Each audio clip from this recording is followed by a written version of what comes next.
ਸਤਿ ਸ਼੍ਰੀ ਅਕਾਲ ਜੀ, ਮੈਂ ਹਾਂ ਗੁਰਜਤਿੰਦਰ ਸਿੰਘ ਰੰਧਾਵਾ। ਤੁਸੀਂ ਦੇਖ ਰਹੇ ਹੋ ਪੰਜਾਬ ਮੇਲ USA TV ਚੈਨਲ। ਅੱਜ ਅਸੀਂ ਵਿਸ਼ੇਸ਼ ਤੌਰ ਤੇ ਪਹੁੰਚੇ ਹਾਂ ਅਮਰੀਕਨ ਟਰੈਵਲ ਐਂਡ ਟੂਰ ਦੇ ਕੰਪਨੀ 'ਚ, ਜਿਹੜੇ ਕਿ ਟਿਕਟਸ ਜਿਹੜੀਆਂ ਟਰੈਵਲ ਟਿਕਟਿੰਗ ਦਾ ਕੰਮ ਕਰਦੇ ਆ, ਉਹਨਾਂ ਦੇ ਓਨਰ ਨਾਲ ਅਸੀਂ ਕੁਝ ਗੱਲਬਾਤ ਕਰਾਂਗੇ। ਆਉਣ ਵਾਲੇ ਸਮੇਂ ਵਿੱਚ ਕਿਸ ਤਰੀਕੇ ਨਾਲ ਤੁਸੀਂ ਅਮਰੀਕਾ ਤੋਂ ਬਾਹਰ ਜਾ ਸਕਦੇ ਹੋ। ਜਨਕ ਸਦਰਾ ਜੀ, ਤੁਹਾਡਾ ਸਵਾਗਤ ਹੈ ਪੰਜਾਬ ਮੇਲ ਵਿੱਚ। ਬਹੁਤ ਬਹੁਤ ਧੰਨਵਾਦ। ਅੱਛਾ, ਇਹ ਦੱਸਿਓ ਕਿ ਅੱਜ ਕੱਲ੍ਹ ਜਿਵੇਂ ਤੁਹਾਨੂੰ ਪਤਾ ਕਿ ਪਿਛਲੇ ਤਕਰੀਬਨ 8-9 ਮਹੀਨਿਆਂ ਤੋਂ COVID-19 ਦਾ ਬੜਾ ਜ਼ੋਰ ਪਿਆ ਹੋਇਆ। ਹਾਂਜੀ, ਬਹੁਤ ਸਾਰੀਆਂ ਜਿਹੜੀਆਂ ਫਲਾਈਟਸ ਹੈ ਉਹ ਬੰਦ ਹੋ ਗਈਆਂ। ਹਾਂਜੀ, ਤੇ ਲੋਕਾਂ ਦਾ ਆਉਣਾ ਜਾਣਾ ਜਿਹੜਾ ਉਹ ਬੰਦ ਹੋ ਗਿਆ। ਕਿੰਨਾ ਕੁ ਇਫੈਕਟ ਪਿਆ ਤੁਹਾਡੇ ਬਿਜ਼ਨਸ ਤੇ? ਬਹੁਤ ਜ਼ਿਆਦਾ, 80% 80 to 90%। ਜੀ ਹਾਂ, ਟਰੈਵਲ ਇੰਡਸਟਰੀ ਦੇ ਵਿੱਚ ਮੇਨਲੀ ਤੁਸੀਂ ਦੇਖੋਗੇ ਕਰੂਜ਼ਸ ਹੁੰਦੇ ਆ, ਟੂਰਸ ਹੁੰਦੇ ਆ, 에ਅਰਲਾਈਨ ਟਿਕਟਸ ਹੁੰਦੀਆਂ।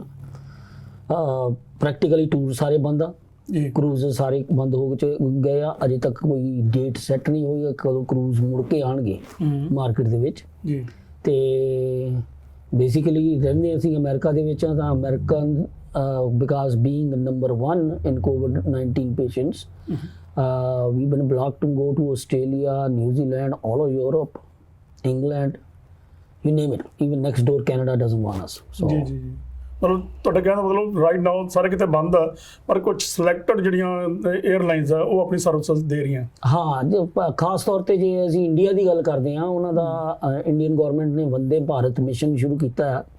ਜਿਹੜੇ ਉਹਨਾਂ ਦੇ ਸਿਟੀਜ਼ਨ ਇੱਥੇ ਆਇਓ ਆ ਉਹ ਕਿੱਦਾਂ ਵਾਪਸ ਜਾ ਸਕਣ, ਜਾਂ OCI ਜਿਹੜੀ ਡਿਊ ਸਿਟੀਜ਼ਨਸ਼ਿਪ ਦਿੱਤੀ ਆ ਉਹ ਜਾ ਸਕਣ, ਉਹਨਾਂ ਦੀ ਸਹੂਲੀਅਤ ਲਈ ਖੋਲਿਆ ਆ। ਲੇਕਿਨ ਬਾਕੀ ਸਾਰੇ ਟੂਰਿਜ਼ਮ ਗ੍ਰੀਨ ਕਾਰਡ ਵੀ ਲਾਊਡ ਹੈ। ਹਾਂ, green card, because green card holder means that means they are still citizen of India. ਠੀਕ ਹੈ ਨਾ। ਭਾਰਤ ਦੇ ਜਿਹੜੇ ਸਿਟੀਜ਼ਨ ਆ ਉਹ ਤਾਂ ਜਾ ਹੀ ਸਕਦੇ ਆ। ਭਾਰਤ ਦੇ ਸਿਟੀਜ਼ਨ ਵੀ ਜਾ ਸਕਦੇ, ਜਿਨ੍ਹਾਂ ਨੇ ਡਿਊਲ ਸਿਟੀਜ਼ਨਸ਼ਿਪ ਲੈ ਲਈ, ਭਾਰਤ ਦੀ ਵੀ ਨਾਗਰਿਕਤਾ ਲੈ ਲਈ ਆ, ਉਹ ਵੀ ਜਾ ਸਕਦੇ ਆ। ਉਹਨਾਂ ਨੂੰ ਸਿਰਫ ਕੌਂਸੂਲੇਟ ਦੀ ਸਾਈਟ ਤੇ ਜਾ ਕੇ ਜਾਂ ਐਮਬੈਸੀ ਦੀ ਸਾਈਟ ਤੇ ਜਾ ਕੇ ਆਪਣੀ ਇਨਫੋਰਮੇਸ਼ਨ ਭਰਨੀ ਹੁੰਦੀ ਆ। OCI ਵਾਲਿਆਂ ਨੂੰ OCI ਵਾਲਿਆਂ ਨੂੰ ਵੀ ਜੀ ਜੀ ਕਿੰਨੀ ਦੇਰ ਗਵਰਨਮੈਂਟ ਨੂੰ ਪਤਾ ਹੋਵੇ ਕਿ ਹਾਂ ਇਸ ਫਲਾਈਟ ਦੇ ਵਿੱਚ ਆ ਬੰਦਾ ਆ ਰਿਹਾ, ਉਹਦਾ OCI ਨੰਬਰ ਆ ਤੇ ਜਾਂ ਇੰਡੀਅਨ ਪਾਸਪੋਰਟ ਹੋਲਡਰ ਆ ਤਾਂ ਉਹਦਾ ਨੰਬਰ ਆ। ਜਿਹੜਾ OCI ਕਾਰਡ ਵਾਲਾ ਜਿਵੇਂ ਤੁਸੀਂ ਦੱਸਿਆ, ਕਿੰਨੀ ਦੇਰ ਪਹਿਲਾਂ ਆਨਲਾਈਨ ਜਾ ਕੇ ਦੱਸਣਾ ਪੈਂਦਾ?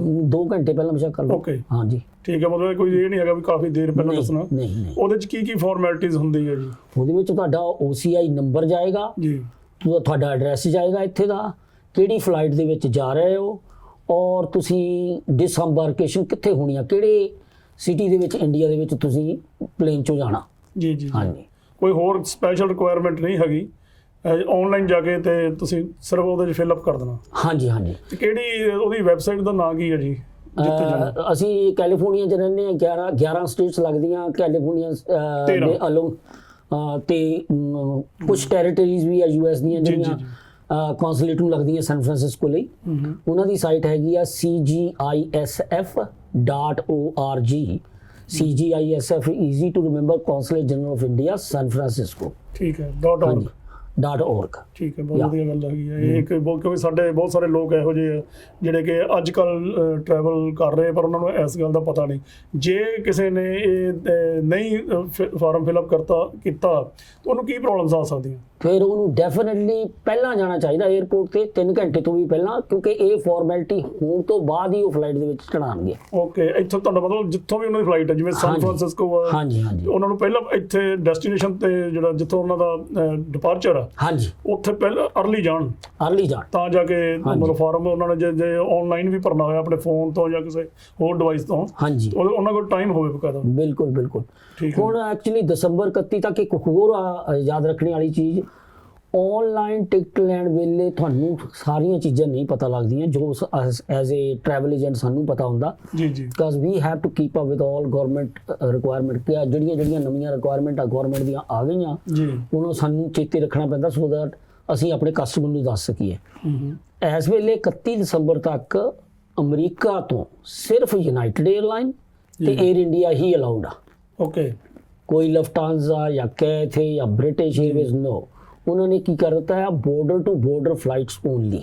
ਜੀ ਜੀ ਜੀ। ਸੋ ਜਿਹਨੇ ਲਫਟਾਂਜ਼ਾ ਦੇ ਉੱਤੇ ਜਿਹੜੇ ਜਾਣੇ ਵਾਲੇ ਆ ਉਹ ਸਿਰਫ ਜਰਮਨੀ ਵਾਲੇ ਜਾ ਸਕਦੇ, ਇੰਗਲੈਂਡ ਵਾਲੇ ਜਾਂ ਅਮਰੀਕਾ ਕੈਨੇਡਾ ਵਾਲੇ ਨਹੀਂ ਜਾ ਸਕਦੇ। ਉੱਥੋਂ ਜਾ ਕੇ ਕੋਈ ਕਨੈਕਟਿੰਗ ਫਲਾਈਟ ਨੂੰ ਨਹੀਂ ਲੈ ਸਕਦੇ, ਨਹੀਂ ਲੈ ਸਕਦੇ। ਇਹ ਨਹੀਂ ਹੈਗਾ ਵੀ ਤੁਸੀਂ ਇੱਥੋਂ ਉੱਧਰ ਚੱਲ ਜਾਓ ਜਰਮਨੀ ਜਾਂ ਕਿਤੇ ਹੋਰ ਕੰਟਰੀ 'ਚ ਉੱਥੇ ਜਾ ਕੇ ਵੇਟ ਕਰੋ ਵੀ ਸ਼ਾਇਦ ਮੈਨੂੰ ਕੋਈ ਹੋਰ ਮਿਲ ਜੇ। ਹਾਂ, ਕੋਈ ਇਹੋ ਜਿਹਾ ਕੋਈ ਹੈ ਨਹੀਂਗਾ ਸਿਸਟਮ। ਹਾਂ, ਹੁਣ ਕੈਨੇਡਾ ਵਾਲਿਆਂ ਨੇ ਵੀ ਜਾਣਾ, 에ਅਰ ਕੈਨੇਡਾ ਦੇ ਉੱਤੇ ਜਾ ਸਕਦੇ ਆ ਜੀ, 에ਅਰ ਇੰਡੀਆ ਦੇ ਜਾ ਸਕਦੇ ਆ। ਓਕੇ, ਇਦਾਂ ਹੀ ਜੇ ਇੰਗਲੈਂਡ ਵਾਲਿਆਂ ਨੇ ਜਾਣਾ, ਉਹ ਆਪਣੇ ਬ੍ਰਿਟਿਸ਼ ਏਅਰਵੇਜ਼ ਦੇ ਉੱਤੇ ਜਾ ਸਕਦੇ ਆ, ਲੇਕਿਨ ਦੂਸਰੇ ਕੰਟਰੀ ਚ ਸਟਾਪ ਕਰਕੇ ਫਲਾਈਟ ਚੇਂਜ ਕਰਕੇ ਨਹੀਂ ਜਾ ਸਕਦੇ। ਜੀ ਵਿਦਿਨ US ਫਲਾਈਟ ਚੇਂਜ ਕਰ ਲਓ, ਤੁਸੀਂ ਯੂਨਾਈਟਿਡ ਦੇ ਉੱਤੇ ਚਲੇ ਜਾਓ, ਨਿਊ ਜਰਸੀ ਨੂੰ, ਜਾਂ ਜਿਹੜੇ ਬੰਦੇ ਲੋਕੀ ਫੀਨਿਕਸ ਦੇ ਵਿੱਚ ਬੈਠੇ ਆ, ਹੋਰ ਸਟੇਟਸ ਦੇ ਵਿੱਚ ਬੈਠੇ ਆ ਜਿੱਥੇ ਯੂਨਾਈਟਿਡ ਡਾਇਰੈਕਟ ਨਹੀਂ ਜਾਂਦੀ, they will and up going ਜਾਂ ਤਾਂ ਸੈਨ ਫਰਾਂਸਿਸਕੋ ਨੂੰ ਆਉਣਗੇ ਜਾਂ ਫਿਰ ਨਿਊ ਜਰਸੀ ਨੂੰ ਜਾਣਗੇ ਡਾਇਰੈਕਟ ਫਲਾਈਟ ਲੈਣੀ ਨੂੰ।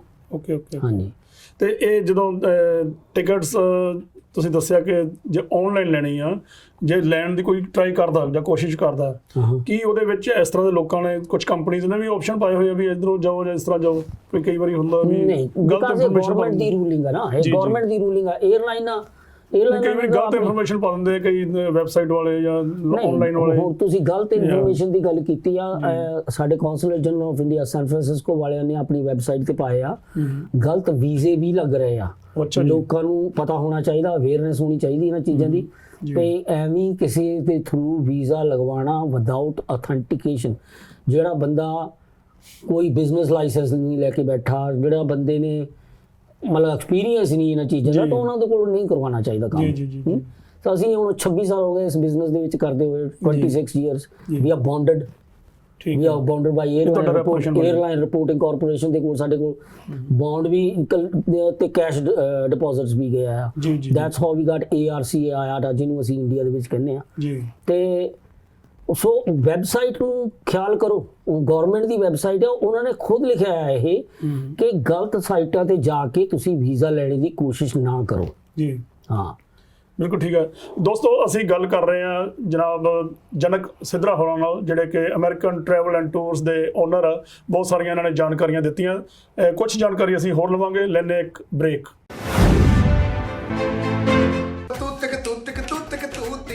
ਹਈ ਜਮਾਲੋਂ ਦੀ ਆ ਜਾ ਤੂਤਾਂ ਵਾਲੇ ਖੂਹ ਤੇ, ਹਈ ਜਮਾਲੋਂ ਤੂਤਕ ਤੂਤੀਆਂ। ਸਤਿ ਸ਼੍ਰੀ ਅਕਾਲ ਦੋਸਤੋ, ਮੈਂ ਹਾਂ ਤੁਹਾਡਾ ਆਪਣਾ ਮਲਕੀਤ ਸਿੰਘ ਗੋਲਡਨ ਸਟਾਰ ਤੇ ਤੁਸੀਂ ਵੇਖ ਰਹੇ ਹੋ ਪੰਜਾਬ ਮੇਲ TV ਚੈਨਲ। ਵੇਖਦੇ ਰਹੋ, ਆਨੰਦ ਮਾਣੋ।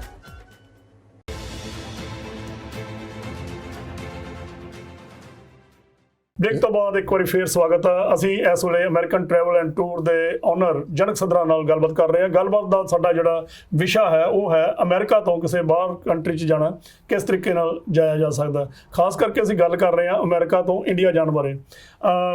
ਜਨਕ ਜੀ, ਤੁਸੀਂ ਬਹੁਤ ਸਾਰੀਆਂ ਗੱਲਾਂ ਸਾਡੇ ਫਸਟ ਹਾਫ ਵਿੱਚ ਦੱਸੀਆਂ। ਅੱਜ ਕੱਲ੍ਹ ਜਿਵੇਂ ਕੋਵਿਡ ਦਾ ਸੀਜ਼ਨ ਚੱਲ ਰਿਹਾ, ਕੀ ਪ੍ਰੀਕਾਸ਼ਨ ਰੱਖਣੀ ਚਾਹੀਦੀ ਹੈ ਕਿਸੇ ਵੀ ਟਰੈਵਲਰ ਨੂੰ? ਕਿਸੇ ਵੀ ਟਰੈਵਲਰ ਨੂੰ, ਕਿਸੇ ਨੂੰ ਵੀ ਸਭ ਤੋਂ ਜ਼ਿਆਦਾ ਜ਼ਰੂਰੀ ਗੱਲ ਆ ਕਿ ਆਪਣੇ ਜਿੰਨੀ ਵਾਰੀ ਹੱਥ ਧੋ ਸਕਦੇ ਆ ਹੱਥ ਧੋਵੋ ਸੋਪ ਐਂਡ ਵਾਟਰ ਦੇ ਨਾਲ। ਸਿੰਪਲ ਸੋਪ ਐਂਡ ਵਾਟਰ ਦੇ ਨਾਲ ਜਿਹੜੇ ਜਰਮਸ ਆ ਉਹ ਖਤਮ ਹੋ ਜਾਂਦੇ ਆ। ਜੀ ਓਕੇ, ਇਹ ਬਹੁਤ ਜ਼ਰੂਰੀ ਹੈ। ਜਿੰਨੀ ਵਾਰੀ ਹੱਥ ਧੋਵੋ ਉਨਾ ਹੀ ਚੰਗਾ ਹੈ। ਇਹ ਪ੍ਰੀਕਾਸ਼ਨ ਸਾਰਿਆਂ ਨੂੰ ਵੱਡੀ ਪ੍ਰੀਕਾਸ਼ਨ ਤਾਂ ਇਹੀ ਆ। ਅਸੀਂ ਬਹੁਤ ਵਾਰੀ ਖਿਆਲ ਨਹੀਂ ਕਰਦੇ, ਕੋਈ ਦਰਵਾਜ਼ਾ ਛੂ ਲਿਆ, ਉਹ ਚੱਕ ਲਿਆ, ਆਹ ਰੱਖ ਲਿਆ, ਕਾਰ ਦਾ ਹੀ ਦਰਵਾਜ਼ਾ ਖੋਲ ਲਿਆ। ਸੋ ਸੈਨੀਟੇਸ਼ਨ ਸਾਡੇ ਕੋਲ ਹੋਣੀ ਚਾਹੀਦੀ ਆ। We need to sanitize our hands, ਹੱਥਾਂ ਨੂੰ ਸਾਫ਼ ਕਰਨਾ ਚਾਹੀਦਾ। ਇਹ ਪ੍ਰੀਕਾਸ਼ਨਸ ਲੈਣੀਆਂ ਬਹੁਤ ਜ਼ਰੂਰੀ ਆ। ਹੁਣ ਜਦੋਂ ਤੁਸੀਂ ਫਲਾਈਟ ਦੇ ਵਿੱਚ ਵੀ ਜਾਣਾ ਆ, ਤੁਹਾਨੂੰ ਪ੍ਰੀਕਾਸ਼ਨ ਲੈਣ ਦੀ ਜ਼ਰੂਰਤ ਹੈ। ਤੁਹਾਡਾ ਮਾਸਕ ਤੁਹਾਡੇ ਕੋਲ ਹੋਣਾ ਚਾਹੀਦਾ, ਮਾਸਕ ਪਹਿਨ ਕੇ ਰੱਖੋ। ਸਪੈਸ਼ਲੀ ਕਾਸ਼ੀਅਸ ਰਹੋ, ਜੇ ਤੁਹਾਡੇ ਨਾਲ ਦਾ ਬੰਦਾ ਕੋਈ ਜ਼ਿਆਦਾ ਖਾਂਸ ਰਿਹਾ ਤਾਂ ਉਹ ਤੋਂ ਬਚੋ, ਸਟੇ ਅਵੇ। ਕਿਉਂਕਿ ਤੁਹਾਡੀ ਆਪਣੀ ਬੋਡੀ ਆ, ਤੁਹਾਡਾ ਆਪਣਾ ਸਰੀਰ ਆ, ਤੁਸੀਂ ਆਪਣੇ ਆਪ ਨੂੰ ਬਚਾਓ। ਮੈਕਸਿਮਮ ਇਹਨਾਂ ਚੀਜ਼ਾਂ ਦਾ ਖਿਆਲ ਰੱਖੋ ਤੇ basically sanitize maximum you can. ਜਿੱਥੇ ਤੁਸੀਂ ਬੈਠਣਾ ਹੈ, ਜਿੱਥੇ ਤੁਸੀਂ ਕੰਮ ਕਰਨਾ ਹੈ, ਪਹਿਲਾਂ ਉਸ ਜਗ੍ਹਾ ਨੂੰ ਸੈਨੀਟਾਈਜ਼ ਕਰੋ। ਜੀ, ਅੱਜ ਕੱਲ੍ਹ ਸੀਜ਼ਨ ਜਿਹੜਾ ਹੈਗਾ ਮੈਨੂੰ ਲੱਗਦਾ ਇੱਕ ਵਾਰੀ ਫੇਰ ਸ਼ੁਰੂ ਹੋ ਗਿਆ। ਸਾਡੇ ਜਿਹੜੇ ਖਾਸ ਕਰਕੇ ਪੰਜਾਬੀ ਆ ਉਹ ਫੇਰ ਤੋਂ ਇੰਡੀਆ ਜਾਣਾ ਸ਼ੁਰੂ ਹੋ ਗਏ ਆ, ਤੇ ਉਹਦੇ ਬਾਰੇ ਤੁਸੀਂ ਕੀ ਕਹਿਣਾ ਚਾਹੁੰਦੇ ਹੋ? ਕੋਈ ਟਿਕਟਸ ਕੋਈ ਸਪੈਸ਼ਲ ਲੱਗੀਆਂ ਜਾਂ ਕੁਝ ਇਸ ਤਰ੍ਹਾਂ ਦਾ ਹੈ ਕੋਈ ਅੱਜ ਕੱਲ੍ਹ? ਦੇਖੋ ਜੀ, ਇਸ ਵੇਲੇ ਕੋਈ ਕਮਰਸ਼ੀਅਲ ਫਲਾਈਟਾਂ ਨਹੀਂ ਹੈਗੀਆਂ ਅਲਾਉਡ। ਇੰਡੀਅਨ ਗਵਰਨਮੈਂਟ ਨੇ ਬੰਦ ਕੀਤੀਆਂ ਆ ਕਮਰਸ਼ੀਅਲ ਫਲਾਈਟਾਂ। ਇਹ ਪ੍ਰੋਗਰਾਮ ਹੈ ਵੰਦੇ ਭਾਰਤ ਮਿਸ਼ਨ, ਜਿਹਦੇ ਥੱਲੇ ਫਲਾਈਟਾਂ ਚੱਲ ਰਹੀਆਂ ਜਾਂ 에ਅਰ ਬਬਲ ਉਹਨੂੰ ਕਹਿ ਰਹੇ ਆ, ਉਹਦੇ ਥੱਲੇ ਸਕੈਜੂਲ ਦੇ ਰਹੇ ਆ। ਹੁਣ ਜਿੱਦਾਂ 에ਅਰ ਇੰਡੀਆ ਮਾਰਚ 27 ਤੋਂ ਬਾਅਦ ਫਲਾਈਟਾਂ ਨਹੀਂ ਸੀ ਦਿਖਾਉਂਦਾ, ਐਜ਼ ਆਫ ਯੈਸਟਰਡੇ ਹੁਣ ਉਹਨਾਂ ਨੇ ਜੂਨ ਤੱਕ ਕਰ ਦਿੱਤੀਆਂ ਉਹ ਫਲਾਈਟਾਂ। ਓਕੇ। ਸੋ ਜਿੱਦਾਂ ਜਿੱਦਾਂ ਗਵਰਨਮੈਂਟ ਤੋਂ ਪਰਮਿਸ਼ਨ ਮਿਲਦੀ ਆ ਉਦਾਂ ਉਦਾਂ ਉਹ ਫਲਾਈਟ ਸਕੇਜੂਲ ਖੋਲ੍ਹਦੇ ਆ। ਓਕੇ। ਹਾਂਜੀ ਠੀਕ ਹੈ। ਜਦੋਂ ਅਸੀਂ ਦਿੱਲੀ ਪਹੁੰਚ ਜਾਂਦੇ ਹਾਂ ਜਾਂ ਅਮਰੀਕਾ ਤੋਂ ਕਿਸੇ ਹੋਰ ਕੰਟਰੀ ਦੇ ਕਿਸੇ ਪਹੁੰਚਦੇ ਆ, ਬਹੁਤ ਸਾਰੇ ਲੋਕਾਂ ਦੀ ਸਾਨੂੰ ਸ਼ਿਕਾਇਤਾਂ ਆ ਰਹੀਆਂ ਸਾਡੇ ਮੀਡੀਆ ਕਰਕੇ, ਲੋਕੀ ਸਾਡੇ ਨਾਲ ਗੱਲ ਕਰਦੇ ਆ ਵੀ ਉਹ ਆਵਾਜ਼ ਚੱਕੋ। ਉਹ ਇਹ ਹੈ ਕਿ ਜਦੋਂ ਉੱਥੇ ਪਹੁੰਚ ਜਾਂਦੇ ਆ ਬਹੁਤ ਖੱਜਲ ਖੁਆਰੀ ਹੁੰਦੀ ਹੈ ਉਹਨਾਂ ਨੂੰ ਏਅਰਪੋਰਟ ਤੇ ਉਹ ਮਤਲਬ ਸਿਰਫ ਬੁਖਾਰ ਹੀ ਚੈੱਕ ਕਰਦੇ, ਪਰ ਉਸ ਬੁਖਾਰ ਚੈੱਕ ਕਰਨ ਨੂੰ ਵੀ 2-2 ਘੰਟੇ ਬਿਠਾਈ ਰੱਖਦੇ। ਇੱਕ ਤਾਂ ਇਹ ਲੋਕ ਥੱਕ ਕੇ ਗਏ ਹੁੰਦੇ ਇੱਥੋਂ, ਤੇ ਦੂਜਾ ਉਹਨਾਂ ਨੂੰ 2-2 ਘੰਟੇ ਉੱਥੇ ਵੇਟ ਕਰਨਾ ਹੀ ਬੜਾ ਔਖਾ ਲੱਗਦਾ। ਉਹਦਾ ਕੋਈ ਅੱਗੇ ਹੱਲ ਹੈਗਾ? ਹਾਂਜੀ ਉਹਦਾ ਹੱਲ ਹੈਗਾ, ਤੁਸੀਂ ਪਹਿਲਾਂ ਹੀ ਇੱਥੋਂ ਟੈਸਟ ਕਰਵਾ ਕੇ ਜਾਓ। ਮੋਸਟ 에ਅਰਲਾਈਨ ਰਿਕੁਆਇਰ 96 ਘੰਟੇ ਪਹਿਲਾਂ ਤੁਹਾਡਾ ਟੈਸਟ ਹੋਇਆ ਹੋਣਾ ਚਾਹੀਦਾ ਤੇ ਉਹਦਾ ਰਿਜ਼ਲਟ ਆਇਆ ਹੋਣਾ ਚਾਹੀਦਾ ਫਲਾਈਟ ਦੇ ਵਿੱਚ ਬੈਠਣ ਲਈ। ਜੀ ਜੀ। ਓਕੇ। ਫਾਰ ਐਗਜ਼ਾਮਪਲ ਜੇ ਕਿਸੇ ਨੇ ਦੁਬਈ ਜਾਣਾ, ਦੁਬਈ ਖੁੱਲ੍ਹਾ ਹੈ ਇਸ ਵੇਲੇ, ਲੇਕਿਨ ਐਮਰੇਟਸ 에ਅਰਲਾਈਨ ਦੀ ਰਿਕੁਆਇਰਮੈਂਟ ਉੱਥੇ ਦੀ ਸਟੇਟ ਜਿਹੜੀ ਆ ਦੁਬਈ ਯੂਨਾਈਟਿਡ ਅਰਬ ਐਮਰੇਟਸ ਦੀ, ਉਹਨਾਂ ਦੀ ਰਿਕੁਆਇਰਮੈਂਟ ਇਹ ਹੈ ਕਿ 96 ਆਵਰ ਦੇ ਵਿੱਚ ਤੁਹਾਡਾ ਟੈਸਟ ਤੇ ਰਿਜ਼ਲਟ ਹੋਣਾ ਚਾਹੀਦਾ, ਤਾਂ ਉਹ ਪਲੇਨ ਦੇ ਵਿੱਚ ਬੈਠਣ ਦੇਣਗੇ। ਇੰਡੀਆ ਦਾ ਵੀ 96 ਸੀ? ਇੰਡੀਆ ਦਾ ਵੀ 96 ਆਵਰਸ ਆ, ਪਰ 에ਅਰਲਾਈਨ ਦਾ ਨਹੀਂ ਹੈ। ਉਹ government of India the rule ਆ। ਜੇ ਤੁਸੀਂ ਉਹ 96 ਆਵਰ ਦੇ ਵਿੱਚ ਟੈਸਟ ਤੇ ਰਿਜ਼ਲਟ ਲੈ ਕੇ ਜਾਂਦੇ ਹੋ ਤਾਂ ਦਿੱਲੀ 에ਅਰਪੋਰਟ ਤੇ ਜਦੋਂ ਤੁਸੀਂ ਪਹੁੰਚਦੇ ਹੋ ਪਹਿਲਾਂ ਹੀ ਅਨਾਉਂਸਮੈਂਟ ਹੋ ਜਾਂਦੀ ਆ ਕਿ ਜਿਨ੍ਹਾਂ ਨੇ ਟੈਸਟ ਕਰਵਾਇਆ ਆ ਉਹ ਇਸ ਲਾਈਨ ਦੇ ਵਿੱਚ ਲੱਗ ਜਾਣ, ਜਿਨ੍ਹਾਂ ਨੇ ਟੈਸਟ ਨਹੀਂ ਕਰਵਾਇਆ ਤਾਂ ਉਹ ਦੂਜੀ ਲਾਈਨ 'ਚ ਲੱਗ ਜਾਣ। ਜਿਹੜੀ ਦੂਜੀ ਲਾਈਨ ਦੇ ਵਿੱਚ ਜਿਨ੍ਹਾਂ ਨੇ ਟੈਸਟ ਨਹੀਂ ਕਰਵਾਇਆ ਉਹਨਾਂ ਦੀ ਖੱਜਲ ਖੁਆਰੀ ਹੁੰਦੀ ਆ, 8 ਘੰਟੇ ਤੱਕ ਵੀ ਹੁੰਦੀ ਆ। ਓਕੇ। ਉਹ ਪਾਸਪੋਰਟ ਇੰਪਾਊਂਡ ਕਰ ਲੈਂਦੇ ਆ ਤੇ ਫਿਰ ਤੁਹਾਡਾ ਟੈਸਟ ਕਰਦੇ ਆ। ਜੇ ਫਿਰ ਟੈਸਟ ਨੈਗੇਟਿਵ ਹੋਵੇ ਫਿਰ ਓਬਵੀਅਸਲੀ ਉਹਨਾਂ ਨੇ ਆਪਣੀਆਂ ਪ੍ਰੀਕਾਸ਼ਨਸ ਲੈਣੀਆਂ ਗਵਰਨਮੈਂਟ ਨੇ, ਤਾਂ ਉਹ ਪੁਲਿਸ ਐਸਕੋਰਟ ਦੇ ਨਾਲ ਤੁਹਾਨੂੰ ਹਸਪਤਾਲ ਲੈ ਕੇ ਜਾਂਦੇ ਆ। ਨਹੀਂ ਉਹ ਪੋਜ਼ਿਟਿਵ ਹੋਵੇ ਜੇ ਪੋਜ਼ਿਟਿਵ ਹੋਵੇ। ਜੀ ਜੀ। ਜੇ ਤੁਸੀਂ ਪਹਿਲਾਂ ਹੀ ਇੱਥੋਂ ਰਿਪੋਰਟ ਲੈ ਕੇ ਗਏ ਆ, it's very easy exit. Okay. ਤੁਹਾਡੀ ਲਾਈਨ ਨੂੰ ਬਸ ਉਹ ਦੇਖਦੇ ਆ, ਤੁਹਾਨੂੰ ਭੇਜ ਦਿੰਦੇ ਆ। ਠੀਕ ਹੈ। ਹਾਂਜੀ ਬਹੁਤ ਅੱਛਾ ਜੀ। ਅਖੀਰ ਵਿੱਚ ਤੁਸੀਂ ਕੁਝ ਆਪਣੇ ਵੱਲੋਂ ਕਹਿਣਾ ਚਾਹੁੰਦੇ ਹੋ?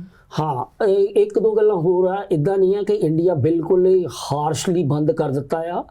ਜਿਹੜੇ ਅਮਰੀਕਨ ਸਿਟੀਜ਼ਨਸ ਵੀ ਬਣ ਗਏ ਆ ਔਰ ਉਹਨਾਂ ਦੇ ਕੋਲ OCI ਨਹੀਂ ਹੈ, ਉਹਨਾਂ ਨੂੰ ਵੀ ਪ੍ਰੋਵੀਜ਼ਨ ਦੇ ਦਿੱਤੀ ਆ ਜੇ ਕੋਈ ਮੈਡੀਕਲ ਐਮਰਜੈਂਸੀ ਹੋਵੇ ਤਾਂ ਉਹ ਜਾ ਸਕਦੇ ਆ। ਪਰ ਡਾਕਟਰ ਆਪਣੇ ਲੈਟਰ ਪੈਡ ਦੇ ਉੱਤੇ ਲਿਖ ਕੇ ਦੇਵੇ ਕਿ ਆ ਪੇਸ਼ੈਂਟ ਆ ਉਹਦੀ ਪ੍ਰੋਗਨੋਸਿਸ ਆ ਇੱਦਾਂ ਡਾਇਗਨੋਸ ਹੋਇਆ ਤੇ ਜਿਨ੍ਹਾਂ ਨੇ ਮਿਲਣਾ ਹੈ ਉਹ ਆ ਕੇ ਮਿਲਣ। ਇੱਦਾਂ ਡਾਕਟਰ ਕੋਈ ਲਿਖ ਕੇ ਦੇਵੇ ਜਾਂ ਹਸਪਤਾਲ ਲਿਖ ਕੇ ਦੇਵੇ ਤੇ ਗਵਰਨਮੈਂਟ ਉਹਨਾਂ ਨੂੰ ਇਜਾਜ਼ਤ ਦਿੰਦੀ ਆ ਜਾਣ ਦੀ। ਦੂਸਰੀ ਗੱਲ ਇਹ ਆ ਜੁਡੀਸ਼ਰੀ ਦੀ, ਜੇ ਕੋਰਟ ਦੇ ਵਿੱਚ ਤੁਹਾਡੀ ਕੋਈ ਪੇਸ਼ੀ ਆ ਬਹੁਤ ਜ਼ਰੂਰੀ ਆ ਤਾਂ ਵੀ ਤੁਹਾਨੂੰ ਪਰਮਿਸ਼ਨ ਮਿਲਦੀ ਆ। ਓਕੇ। ਮਤਲਬ ਹੋਰ ਵੀ ਕੁਝ ਇਹੋ ਜਿਹੇ ਹੈਗੇ ਕਾਰਨ ਜਿਹਦੇ ਕਰਕੇ ਤੁਸੀਂ ਐਮਰਜੈਂਸੀ ਕੋਈ ਵੀ ਕਿਸੇ ਤਰੀਕੇ ਦੀ ਹੋ ਸਕਦੀ ਹੈ? ਹਾਂਜੀ। ਖੁਸ਼ੀ ਆ, ਗਮੀ ਆ, ਜਾਂ ਕੋਰਟ ਦੇ ਕੰਮ ਆ, ਜਾਂ ਹੋਰ ਤਰੀਕੇ ਦੇ ਵੀ? ਹਾਂਜੀ। ਤੁਸੀਂ ਉਹਦਾ ਪ੍ਰੂਫ ਲਿਆਉਣਾ ਪਊ ਤੁਹਾਨੂੰ ਪਹਿਲਾਂ? ਹਾਂਜੀ, ਲੇਕਿਨ ਖੁਸ਼ੀ ਦੇ ਲਈ ਨਹੀਂ ਅਲਾਉਡ ਹੈ। ਖੁਸ਼ੀ ਨਹੀਂ ਅਲਾਉਡ ਕਰਦੇ? ਨਹੀਂ, ਜੇ ਕਿਸੇ ਨੇ ਮੈਰਿਜ ਕਰਾਉਣ ਜਾਣਾ ਨੋ ਇਟਸ ਨਾਟ ਅਲਾਉਡ, ਪੋਸਟਪੋਨ ਹੋ ਸਕਦੀ ਆ। Okay okay. ਮੈਂ ਇੱਕ ਹੋਰ ਰੰਧਾਵਾ ਸਾਹਿਬ ਐਡ ਕਰਨਾ ਚਾਹਣਾ ਕਿ ਜਿਹੜਾ ਟੈਸਟ ਆ ਉਹ ਕਈ ਤਰ੍ਹਾਂ ਦੇ ਟੈਸਟ ਹੋ ਰਹੇ ਆ।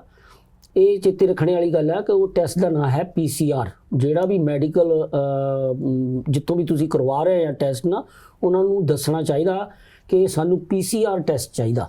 ਜੀ ਜੀ ਜੀ। ਮਤਲਬ ਜਾਣੀ ਕਿ ਉਹ ਸਪੈਸ਼ਲੀ ਉਹ ਟਰੈਵਲ ਲਈ ਆ? ਹਾਂਜੀ। ਤੇ ਉਹਨਾਂ ਨੂੰ ਪਤਾ ਵੀ ਹੁੰਦਾ ਵੀ ਕਦੋਂ ਉਹ ਜਲਦੀ ਰਿਪੋਰਟ ਵੀ ਮਿਲ ਜਾਂਦੀ ਹੈ? ਹਾਂਜੀ। ਉਹਦਾ ਇਹ ਫਾਇਦਾ ਵੀ ਹੋ ਜਾਂਦਾ। ਹਾਂਜੀ। ਠੀਕ ਹੈ ਜੀ, ਬਹੁਤ ਵਧੀਆ ਗੱਲ ਆ। ਥੈਂਕ ਯੂ ਵੈਰੀ ਮਚ ਜੀ। Thank you.